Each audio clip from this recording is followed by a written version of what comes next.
I always thought weddings were supposed to be about love, trust, and loyalty. But my best friend's wedding almost ruined my entire life. And now I'm stuck wondering, was I wrong for walking away?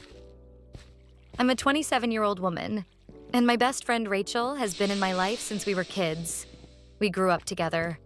We had sleepovers, shared secrets about crushes, cried over breakups, and celebrated every little victory together.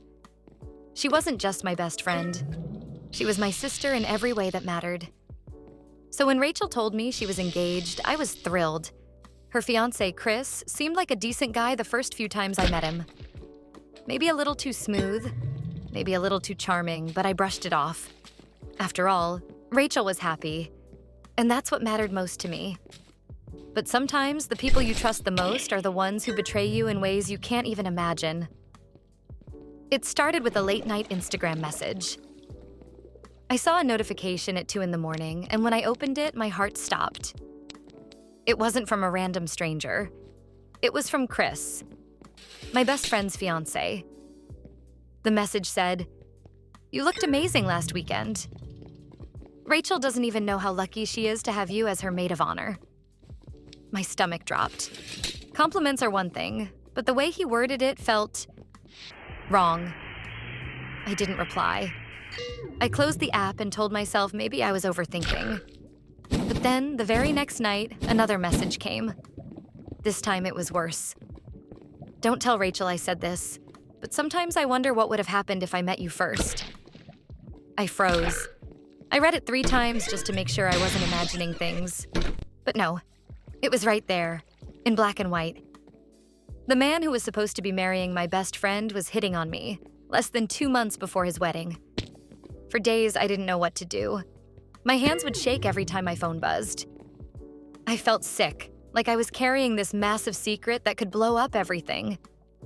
If I told Rachel, I risked breaking her heart and ruining her wedding. If I stayed quiet, I'd feel like I was betraying her. Finally, after the 3rd night of messages, I decided I couldn't just ignore it anymore. I wrote back to him, short and cold. "This is inappropriate. Stop messaging me or I'll tell Rachel." He replied instantly, "Relax, it's just harmless fun. Don't act like you don't enjoy the attention." My blood boiled. Not only was he disrespecting Rachel, but he was also trying to make me feel guilty for standing up for myself. I wanted to scream. For a while, I considered deleting the messages, pretending it never happened. But something in me said Rachel deserved to know. She was about to spend her life with this man, and I couldn't live with myself if I stayed silent. So one evening, I invited Rachel over. We sat on my couch, and I told her I needed to show her something. My hands were shaking as I handed her my phone and opened the messages. At first, she laughed nervously. "That doesn't sound like Chris," she said. "Are you sure this isn't some kind of joke?" But as she scrolled, her smile disappeared. Her face went pale. Her hands trembled. Finally, she put the phone down and whispered, "Please, don't come to the wedding. I can't deal with this right now." I was stunned. I thought she'd be angry at him, not me. My best friend, the person I thought would always stand by me, was disinviting me from her wedding because I showed her the truth. In the weeks that followed, the fallout was brutal. Word got around our friend group and people took sides. Some said I was dramatic, that I should have ignored Chris's messages. Others said I did the right thing by telling Rachel. But Rachel? She stopped answering my calls. She replaced me as her maid of honor. And then, through mutual friends, I found out she went through with the wedding anyway. She married him. I was heartbroken. Not only did I lose my best friend, but I was being painted as the villain, the jealous friend who tried to ruin her wedding. I tried to move on. I focused on work, kept my distance, and tried to forget. But 3 months later, just when I thought I was healing, I got another late-night message. It was Chris. This time, he wasn't even trying to hide his intentions. "Rachel doesn't satisfy me the way you would. Let's keep this between us. Nobody has to know I felt sick." My hands shook so hard I almost dropped my phone. He had actually gone through with the wedding, married my best friend, and was still trying to cheat on her. With me. I didn't respond. Instead, I took screenshots. Dozens of them. And this time, I wasn't just going to show Rachel privately. I sent them to her directly, unedited, with a single message. You need to know the kind of man you married. Hours passed with no reply. But then, out of nowhere, Rachel showed up at my apartment. Her hair was a mess, her eyes red from crying. She shoved her phone at me and said, "Look." She shoved her phone at me and said, "Look." On her screen were dozens of screenshots, but they weren't from Chris. They were supposedly from me. Messages that made it look like I had been flirting with Chris for months, even trying to convince him to leave Rachel. But I never sent them. My jaw dropped. Rachel, these aren't real. I swear to you, I never wrote this. She bit her lip, tears spilling down her cheeks. That's what I thought at first. But Chris showed me these weeks ago. He said you were jealous, that you wanted to ruin our relationship, that you couldn't stand to see me happy. I didn't know what to believe. I felt like the air had been punched out of my lungs.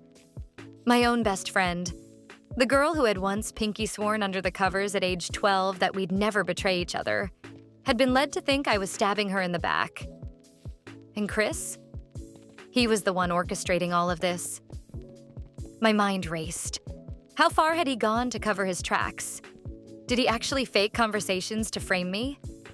Was he screenshotting, editing, and manipulating just to keep Rachel in his pocket? I looked Rachel straight in the eyes and said, "You know me. You've known me for almost 2 decades. Do you really think I would do this to you?" She hesitated. That hesitation hurt worse than a slap. "I don't want to believe it," she whispered.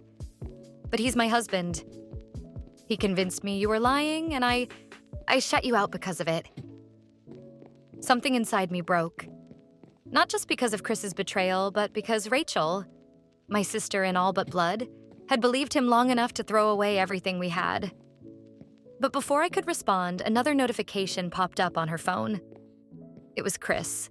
A brand new message. Right there, while she was standing in my apartment.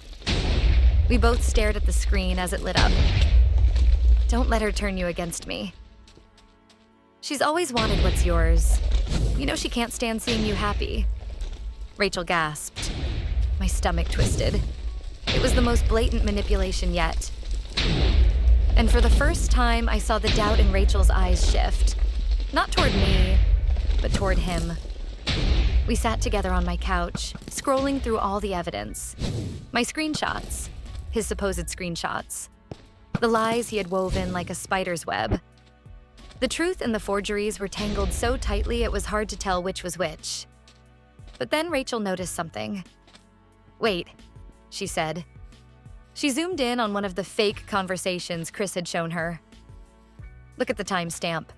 This is marked as January 14th at 10:35 p.m. I frowned. "So?" She swallowed hard. "That was the night we were at my bachelorette party. You were with me the entire night. You couldn't have been texting him. We were together, remember? At the karaoke bar. You even lost your voice from screaming Taylor Swift." I laughed bitterly. "Yeah, I remember." I couldn't talk for 2 days. And just like that, the cracks in Chris's lies started to show. Rachel's face went pale as the realization hit her. He faked it. All of it. He's been lying to me. To both of us. The weight of her words hung in the air. That night, Rachel didn't go home. She stayed on my couch, crying herself to sleep, clutching her phone like it was poisonous. I sat awake, staring at the ceiling, wondering how someone could be so cruel, so manipulative, and still look you in the eye as if nothing was wrong. The next morning, Rachel told me she was done. She was going to confront Chris.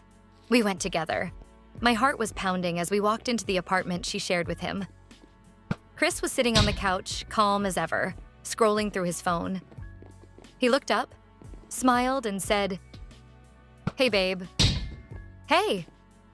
You Rachel threw the phone down in front of him, Screen lit up with his messages and the inconsistencies. Care to explain this? His smirk faltered for a split second. Then he leaned back and shrugged. She's twisting everything.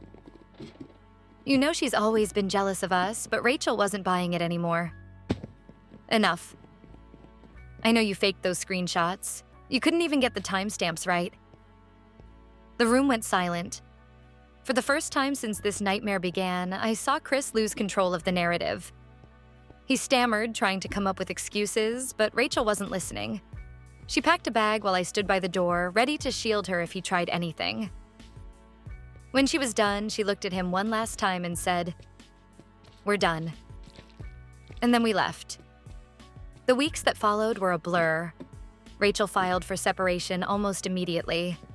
She moved into a small apartment near me, and slowly we started piecing our friendship back together.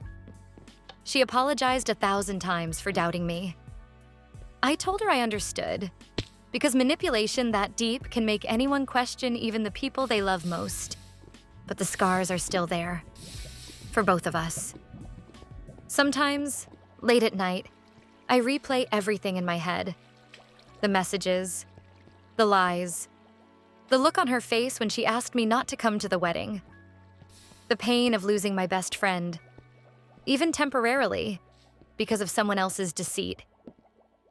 And I wonder, if I had kept quiet, would she still be with him? Would she still be living in a fantasy, blind to who he really was?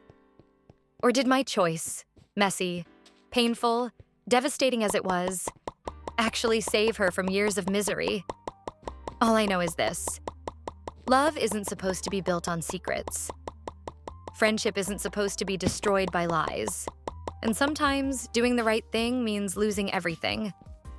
At least for a while.